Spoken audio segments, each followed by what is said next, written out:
అదరగొట్టే కారం రంగు రుచి ఆచి కారం పొడి. హైదరాబాద్ ఉస్మానియా యూనివర్సిటీలో మళ్లీ తీవ్ర ఉద్రిక్తత తలెత్తింది. యూనివర్సిటీలో హాస్టల్ యాజమాన్యం తీరుపై విద్యార్థులు తీవ్ర ఆగ్రహం వ్యక్తం చేస్తున్నారు. విద్యార్థిని తల్లిని రాత్రి వేళ హాస్టల్లో ఉండనివ్వలేదు, పైగా వారిని అవమానించారని విద్యార్థులు ఆరోపిస్తున్నారు. దీంతో రాత్రి నుంచే రోడ్డుపైకి వచ్చి విద్యార్థులు ఆందోళన చేస్తున్నారు. బాధ్యులైన అధికారులపై కఠిన చర్యలు తీసుకోవాలని డిమాండ్ చేస్తున్నారు. ఉదయం కూడా రోడ్లపై బైఠాయించి ఆందోళన చేశారు. కాగా రంగంలోకి దిగిన పోలీసులు ఆందోళన చేస్తున్న విద్యార్థులను అదుపులోకి తీసుకుని పోలీస్ స్టేషన్ కు తరలించారు.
నిన్న నైట్ నియర్లీ 9 o'clock నుంచి స్టార్ట్ చేస్తే టిల్ నౌ ఈ టైం వరకు మేము ఇక్కడే కూర్చున్నాం.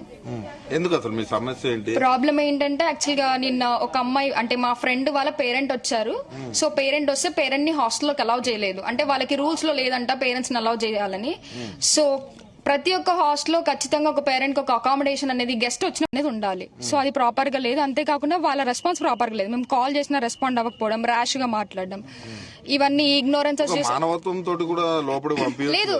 హ్యూమానిటీ లేదు. అందుకే మేము వచ్చి కూర్చున్నది. ఎటువంటి హ్యూమానిటీ లేదు. నిన్న నైట్ నుంచి వచ్చి కూర్చున్నా ఇప్పటి వరకు కూడా ఎవరు రాలేదంటే వాట్స్ ద కండిషన్ అనేది మనకి ఈజీగా అర్థం అవుతుంది. మీ పేరెంట్స్ వచ్చి అక్కడ ఉండడం వల్ల ఏమైనా ప్రాబ్లం అవుతుందా అంటున్నా మిగతా విద్యార్థులకి? పేరెంట్స్ వచ్చి ఉండడం వల్ల ప్రాబ్లం అవుతుందంటే పేరెంట్స్ చూడ్డానికి వచ్చినప్పుడు ఖచ్చితంగా అకామిడేషన్ ఉండాలి కదా. వాళ్ళకి ప్రాబ్లం అట్లాంటిది ఏం లేదు. They are unable to faces. అంతే. ఇక్కడికి వచ్చి మేము క్వశ్చన్స్ అడుగుతామని వాళ్ళు రావట్లేదు. అంతే, రావట్లేదు. అంటే కనీసం అంటే పేరెంట్స్ రానేప్పుడు వాళ్ళు ఒక స్ట్రిక్ట్ గా రూల్స్ పాటిస్తున్నారు. మీకు ఫుడ్ విషయం కావచ్చు, అవన్నీ ఏమైనా ప్రాపర్ గా పెడతారా ఇక్కడ? ప్రతిదీ ప్రాబ్లం ఉంది. అంటే ఈ ప్రాబ్లం తో పాటు చాలా ప్రాబ్లమ్స్ ఉన్నాయి. ఫుడ్ ప్రాపర్ గా ఉండదు. వచ్చేటప్పుడు పోయేటప్పుడు స్ట్రీట్ లైట్స్ చాలా సార్లు కంప్లైంట్ చేసినా గానీ ఉండవు. అంతేకాకుండా బేసిక్ అకామిడేషన్ ఫెసిలిటీస్ కూడా మాకు హాస్టల్స్ లో లేవు. అంతే. ఫస్ట్ ప్రాపర్ రెస్పాన్స్ ఉంటుంది. మేము ఏ ప్రాబ్లం రీప్రజెంట్ చేసినా డైరెక్టర్ మేడం కి గానీ, మేడం పేరు కళ్యాణ్ లక్ష్మి మేడం గారు, ఆ మేడం జస్ట్ రీప్రజెంటేషన్ తీసుకుంటారే తప్ప దానికి ఎటువంటి సొల్యూషన్ గానీ ఒక రిజల్ట్ గానీ ఉండదు. ఆడపిల్లలు నైట్ మొత్తం ఇక్కడ కూర్చున్నా కూడా పట్టించుకోవడం కారణాలు ఏంటి? ఇంకా అది వాళ్ళకి తెలిసి ఉండాలి. పట్టించుకోవడానికి కారణం ఏంటంటే నైట్ అంతా మేము కూర్చున్నా గానీ వాళ్ళు ఎటువంటి కన్సర్న్ చూపినప్పుడు మేము మా డిమాండ్స్ కోసం మేము ఫైట్ చేస్తాం. ఇలా ఈ రోజు అనే కాదు, ఎన్ని రోజులైనా సరే వాళ్ళు వచ్చే వరకు మాత్రం మేము లేవ్వము. ఎందుకు రావట్లేదు అంటే నైట్ మొత్తం నాటే జోక్. అవును, రోడ్ల పైన కూర్చోవడం అంటే నాటే జోక్. ఆడపిల్లలు రోడ్లపై కూర్చోడంటే అది పెద్ద సమస్య ఉంటుంది. కాబట్టి వాళ్ళు రావాలి కదా కంపల్సరీ రావాలి కానీ వాళ్ళు రాలేదు. నిన్న డీన్ సార్ వచ్చారు. ఫోన్ చేపిమన్నా ఫోన్ కూడా చేయించలేదు వాళ్ళు. డీన్ సార్ వచ్చారు, స్టూడెంట్స్ వెల్ఫేర్ నుంచి డీన్ సార్ వచ్చారు. సార్ కూడా ప్రాపర్ గా ఆన్సర్ చేయలేకపోయారు. ఎందుకంటే మేము మ్యామ్ ని ఖచ్చితంగా రమ్మన్నాం. Sorry, ma'am was unwilling to come. కాబట్టి వీసీ కూడా కాల్ చేసాం కానీ వాళ్ళు ప్రాపర్ గా రెస్పాండ్ అవ్వలేదు. అందుకే మేము నైట్ అంతా స్టే చేయాల్సి వచ్చింది ఇక్కడే.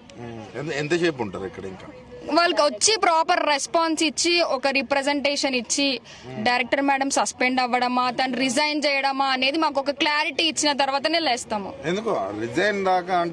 అంటే ప్రాపర్ గా ఇప్పుడు డైరెక్టర్ మేడం అపాయింట్ అయింది మా కోసం, స్టూడెంట్స్ కోసం. స్టూడెంట్స్ వెల్ఫేర్, స్టూడెంట్స్ ప్రాబ్లమ్స్ పట్టించుకున్నప్పుడు ఆ పొజిషన్ తనకెందుకు? తనుండి మాకేంటి?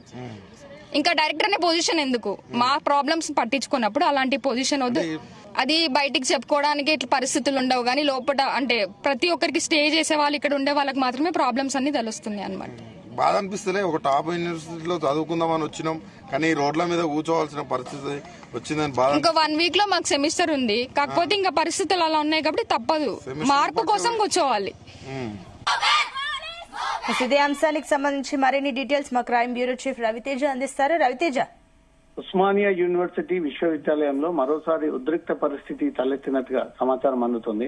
యూనివర్సిటీ హాస్టల్లో యాజమాన్యం తీరుని వ్యతిరేకిస్తూ విద్యార్థులంతా కూడా ఆగ్రహాన్ని వ్యక్తం చేస్తూ రోడ్లపైన బైఠాయించి పెద్ద మొత్తంలో ఆందోళనకు వ్యక్తం చేస్తున్నట్టుగా తెలుస్తుంది. విద్యార్థి తల్లి రాత్రి వేళల్లో హాస్టల్ కి అనుమతించకపోగా తిరిగి వారిని అవమానపరిచారంటూ కూడా రాత్రి నుంచి రోడ్డుపైకి వచ్చినటువంటి లేడీస్ హాస్టల్ విద్యార్థులంతా కూడా రోడ్లపైన బైఠాయించి ఆందోళన వ్యక్తం చేసి తల్లిదండ్రుల్ని ఎవరైతే లోపలికి అనుమతించట్లేదో ఆ యాజమాన్యం పైన చర్యలు తీసుకొని కఠిన చర్యలు వారిపైన తీసుకోవాలి, లేకపోతే అప్పటి వరకు మా ఆందోళన సాగిస్తామంటూ కూడా రాత్రి నుంచి కూడా ఆందోళన కొనసాగించడంతో ఓయూ పోలీసులంతా కూడా మహిళలు ఆందోళన చేస్తున్నటువంటి ప్రాంగణానికి చేరుకొని విద్యార్థులందరూ కూడా చెదరగొట్టి కొంతమంది అదుపులోకి తీసుకొని పోలీస్ స్టేషన్ తరలించడం జరిగింది. ఈ చాలా సందర్భాల్లో విద్యార్థిని అందరూ కూడా రోడ్డుపైకి వచ్చి హాస్టల్లో ఉన్నటువంటి ఫెసిలిటీస్ గాని, అక్కడ సరైనటువంటి సెక్యూరిటీ లేకపోవడం గాని, ఇప్పుడు తల్లిదండ్రులు హాస్టల్లోకి వస్తే అనుమతించకుండా వారిని అవమానించారంటూ మాత్రం ఈ అంశాన్ని వీళ్ళు రేజ్ చేస్తూ ఓయూ హాస్టల్ సమీపంలో బైఠాయించి అటు మేనేజ్మెంట్ కి వ్యతిరేకంగా వీళ్ళు పెద్ద మొత్తంలో ఆందోళన వ్యక్తం చేయడం జరిగింది. ప్రతి స్టూడెంట్ కి చెందినటువంటి తల్లిదండ్రులను హాస్టల్లో ఉండే విధంగా సౌకర్యాలు ఉన్నాయి, ఇప్పుడు ఆ సౌకర్యాలు లేవు అంటూ కూడా ఈ కొత్త రూల్స్ ని పాస్ చేస్తా ఉన్నారు. తల్లిదండ్రులు అమ్మాయిలని చూడడానికి వచ్చినప్పుడు వాళ్ళని అనుమతించకుండా తిరిగి రిటర్న్ పంపిస్తా ఉన్నారు. ఇదంతా కూడా యాజమాన్య నిర్లక్ష్యము, ఇక్కడ ఉన్నటువంటి వీసీ తీసుకున్నటువంటి నిర్ణయాలు అంటూ మాత్రం అమ్మాయిలంతా కూడా రోడ్డు మీదకి వచ్చి ఆందోళన వ్యక్తం చేయడంతో పోలీసులు రంగప్రవేశం చేసి వీళ్ళందరినీ కూడా అదుపులోకి తీసుకొని పోలీస్ స్టేషన్ తరలించడం జరిగింది. ఎవరు ఈ తల్లిదండ్రుల్ని లోపలికి అనుమతించకుండా వారిని అడ్డుకొని వారిని అవమానానికి గురి చేశారనే దానిపై కూడా ఓయూ రిజిస్ట్రార్ వైస్ ఛాన్సలర్ దీనిపైన ఎంక్వైరీ వేసి వాళ్ళని బాధ్యులను చేసేటువంటి అవకాశం కూడా కనబడతా ఉంది. కొంత పోలీసులు విద్యార్థులని చూడకుండా వాళ్ళని ఈడ్చుకెళ్లి వాళ్ళని అరెస్ట్ చేసి వాళ్ళని పోలీస్ స్టేషన్ తరలించినటువంటి విధానాన్ని కూడా ఈ మహిళా విద్యార్థులను తప్పుపడుతూ మాకున్నటువంటి సమస్యలపైన మేము పోరాటం చేస్తూ ఉంటుంటే పోలీసులు ఇల్లీగల్ గా మమ్మల్ని అరెస్టు పేరుతో తీసుకెళ్లి పోలీస్ స్టేషన్ లో నిర్బంధిస్తా ఉన్నారంటూ మాత్రం పోలీసులకు వ్యతిరేకంగా నినాదాలు కూడా కొద్దిసేపు విద్యార్థులను చేయడం జరిగింది. ఈ ఇష్యూ ఇంకా కంటిన్యూ అవుతూనే ఉంది. ఈ ఇష్యూ పైన ఖచ్చితంగా యాజమాన్యం చర్యలు తీసుకోవాలి, ఆ సెక్యూరిటీ సిబ్బంది పైన, హాస్టల్ ఇన్ఛార్జ్ పైన అంటూ మాత్రం డిమాండ్ చేస్తూ వీళ్ళు ఆందోళన వ్యక్తం చేయడం జరుగుతుంటారు.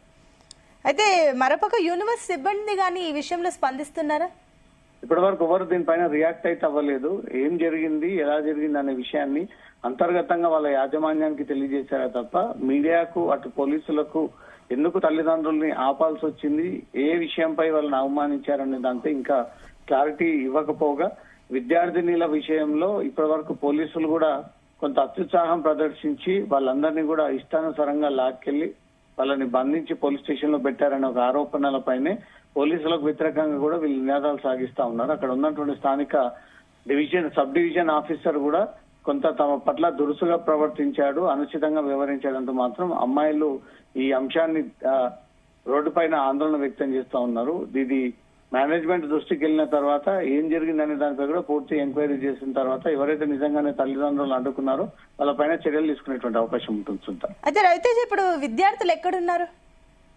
కొంతమందిని అరెస్ట్ చేసి ఓయూ పోలీస్ స్టేషన్ తరలించడము, కొంతమందిని హాస్టల్ లోపలికి వెళ్ళాలి, రోడ్ల మీదకి వస్తే ట్రాఫిక్ జామ్ తో పాటు ఇది విశ్వవిద్యాలయం కాబట్టి అనేక మంది విద్యార్థులపైన ప్రభావం ఉంటుంది కాబట్టి ఎవరు ఆందోళన వ్యక్తం చేయకుండా మీకేవైనా సమస్యలు ఉంటే అది అడ్మినిస్ట్రేషన్ దృష్టికి తీసుకెళ్లి ఒక ఫిర్యాదు అందజేయండి, లేకపోతే ఎవరు అలా చేశారని వాళ్ళని గుర్తించి వాళ్ళపైన యాక్షన్ తీసుకోవాలని మీరు ఫిర్యాదు చేయాలి తప్ప రోడ్ల మీదకి వచ్చి ప్రతిసారి ఇతరులను ఇబ్బంది పెడితే మాత్రం డెఫినెట్ గా మీ అందరిపైన కేసులు నమోదయ్యంటూ కూడా గతంలోనే పోలీసులు హెచ్చరించి వస్తా ఉన్నారు. తల్లిదండ్రుల్ని సైతం లోపలికి అనుమతించకుండా తిరిగి పంపించడము, అవమానించడం ఏంటంటే మాత్రం విద్యార్థినులంతా కూడా ఇదే పట్టుతో రోడ్డుపైన బైఠాయించి వీళ్ళు ఆందోళన వ్యక్తం చేస్తా ఉన్నారు. పోలీసులు వీళ్ళని అరెస్ట్ చేసి కొంతమంది పోలీస్ స్టేషన్ తరలించారు, ఇంకొంతమందిని తిరిగి హాస్టల్లోకి పంపించినట్టుగా తెలుస్తోంది. అయితే రవితేజ, పోలీస్ స్టేషన్ లో ఉన్న విద్యార్థుల సిచ్యువేషన్ ఏంటి? వాళ్ళపైన మన కేసులు ఫైల్ చేశారా? విద్యార్థులు వారికి ఉన్నటువంటి సమస్యల పైన వీళ్ళు ఆందోళన వ్యక్తం చేస్తా ఉన్నారే తప్ప ఎక్కడ కూడా రాజకీయ పరమైన అంశాలు గాని లేదా తమకు ఈ హక్కులు కల్పించాలనే అంశాలు కాకుండా తమకు ఉన్నటువంటి సమస్యల్లో ఇదొక కొత్త సమస్య తీసుకొచ్చి పెట్టారు. గతంలో ఉన్నటువంటి అంశాలపైన అనేక పోరాటాలు చేసినా ఇప్పటి వరకు ఎలాంటి రిజల్ట్ లేదు. మళ్ళీ తిరిగి తల్లిదండ్రులని సైతం కూడా అడ్డుకొని రానివ్వకుండా వాళ్ళని కట్టడి చేసేటువంటి ప్రయత్నం చేస్తా ఉన్నారు. అసలు ఎక్కడ లేనటువంటి రూల్స్ ని ఓయూ యాజమాన్యం పాస్ చేస్తా ఉంది. కనీసం అమ్మాయిల్ని చూడడానికి, వాళ్ళ క్షేమ భాగాలు చూడడానికి తల్లిదండ్రులు వస్తే వారిని కూడా అనుమతించకపోవడంపై మాత్రం తీవ్ర స్థాయిలో ఆందోళన వ్యక్తం చేస్తా ఉన్నారు. దీనిపైన యూనివర్సిటీ యాజమాన్యం ఏం రియాక్ట్ అవుతుంది, ఏ రకమైనటువంటి స్టేట్మెంట్ ఇవ్వబోతా ఉంది అనేది మాత్రం సాయంత్రం వరకు ఒక క్లారిటీ రానుంది. ఇప్పటికైతే తీసుకెళ్లినటువంటి కొంతమంది అమ్మాయిల్ని మాత్రం తిరిగి విడిచిపెట్టారు. ఇంకొంతమంది హాస్టల్ ప్రిమిసెస్ లోనే వీళ్ళు ఆందోళన సాగిస్తా ఉన్నారు. దీనిపైన విశ్వవిద్యాలయం ఏం క్లారిటీ ఇవ్వబోతా ఉంది అనేది మాత్రం సాయంత్రం లోపు ఒక క్లియర్ కట్ కంక్లూడింగ్ వచ్చేటువంటి ఛాన్స్ ఉంది. Right, thank you Raviteja.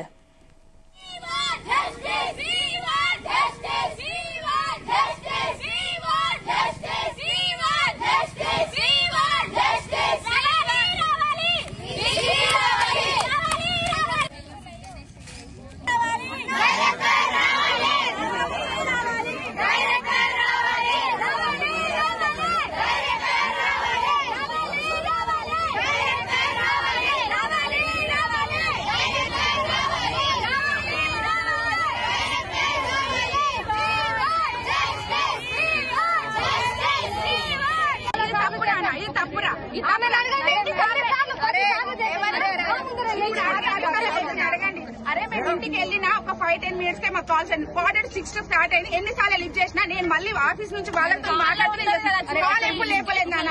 మేము ఇంటికి వెళ్ళాక కనీసం వాష్రూమ్ పోవాలంటే మాకు టైం